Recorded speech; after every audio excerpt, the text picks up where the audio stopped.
Et nous sommes en ligne avec vous. Bonjour Arié Bensamoun. Bonjour, merci de m'accueillir ce matin. Alors vous êtes le directeur général d'Elnet France. Comment vous décrire? Vous œuvrez, on va dire quoi, au resserrement des relations entre globalement l'Europe et Israël. C'est bien ça? Oui, notre organisation est une organisation européenne, internationale, qui œuvre au rapprochement et au renforcement des relations entre les pays européens et Israël, évidemment, la France en première ligne. Arié Bensamoun, qu'est-ce que vous dites de cette lettre choc, il faut le dire, de Benyamin Netanyahou? Écoutez, vous savez, la situation est extrêmement tendue. Le président de la République a pris une décision extrêmement grave qui consiste à reconnaître de manière unilatérale et sans aucune condition un État palestinien. C'est incontestablement une manière de récompenser le Hamas pour les crimes du 7 octobre, mais également l'autorité palestinienne qui, je dois le rappeler à nos auditeurs, n'a pas condamné cette agression le 7 octobre et les jours qui ont suivi.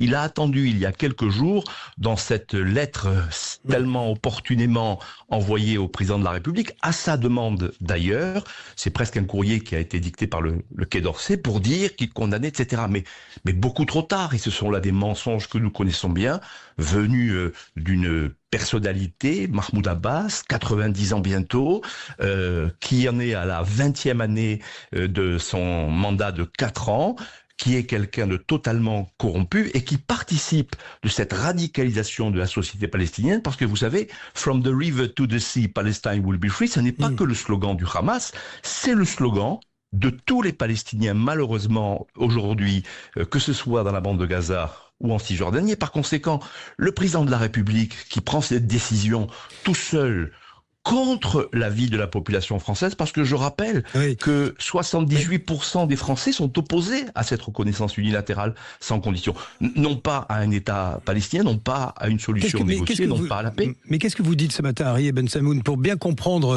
votre position? C'est la reconnaissance à terme d'un État palestinien, vous la rejetez, ou vous nous dites ce matin que ce n'est pas le moment de le faire, voilà.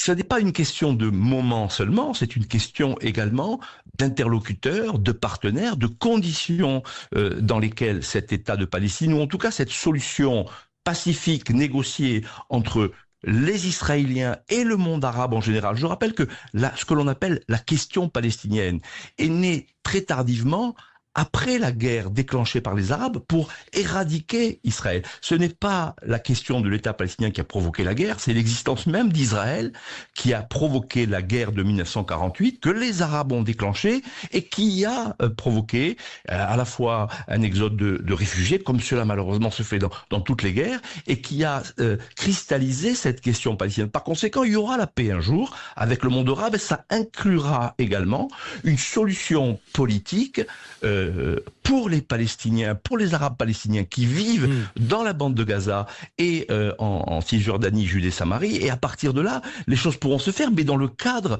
d'une négociation globale, dans le cadre d'un échange entre personnes qui veulent la paix. Vous savez, la paix ne peut se faire que si les deux parties au conflit décident qu'il faut faire la paix. Il ne faut pas l'une vers l'autre. Arié Bensamoun, vous convoquez l'histoire et vous avez bien raison, parce qu'il faut comprendre ce qui se passe dans la zone et remonter le temps à chaque fois.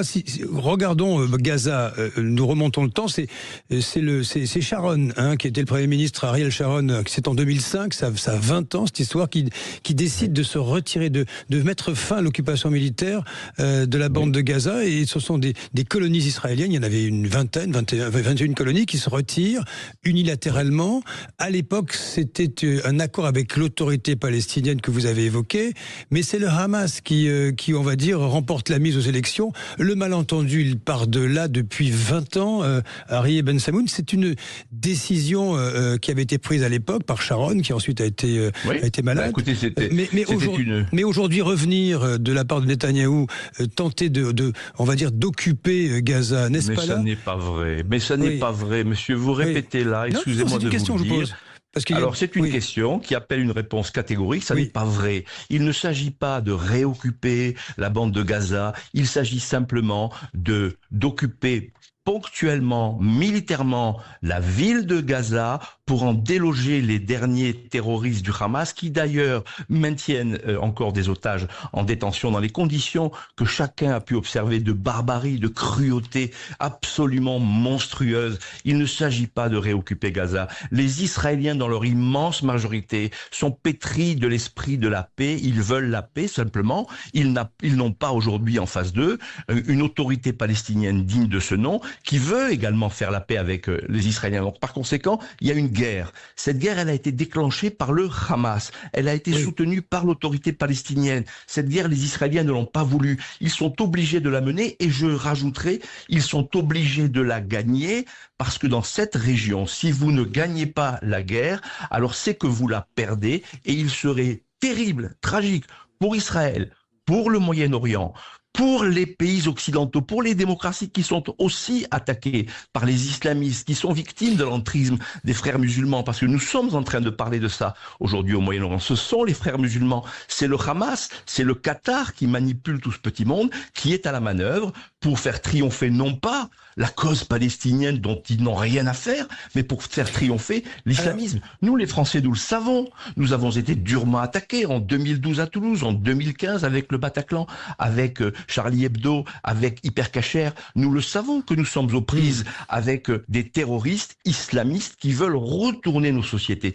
Donc il faut mettre des mots sur le mal, identifier nos ennemis et les combattre, ce que nous ne faisons pas suffisamment en France. Donc voilà, c'est ce qui est en train de se passer. Et moi, je déplore profondément que le président de la République ait manqué à ce point à sa parole. Comment peut-on partir du mois d'octobre 2023 avec cette idée d'une coalition internationale? C'est ce qu'il avait dit en se rendant à Tel Aviv à l'époque. Exactement. Il avait dit ça. 3 jours après, sur le tarmac de l'aéroport d'Égypte au Caire, il dit qu'il faut un cessez-le-feu, mais on est en train de naviguer en plein monde d'incohérences et ça n'est pas acceptable pour un grand pays comme la France de balloter entre les flots, comme le fait le président de la République depuis maintenant 2 ans avec cette question de la guerre à Gaza.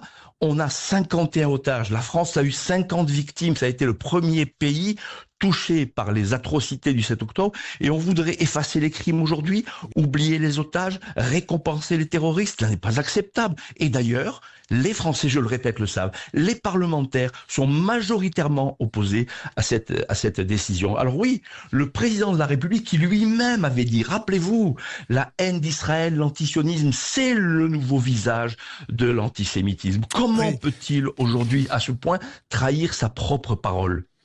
Pierre Urmic, le maire de Bordeaux, le maire des écologistes de Bordeaux, Arié Bensemoun, qui était notre invité politique ce matin, a pris une décision, lui, dans sa ville, c'est de suspendre, vous savez, la coopération avec Ashdod, le grand port israélien qui est une ville jumelée.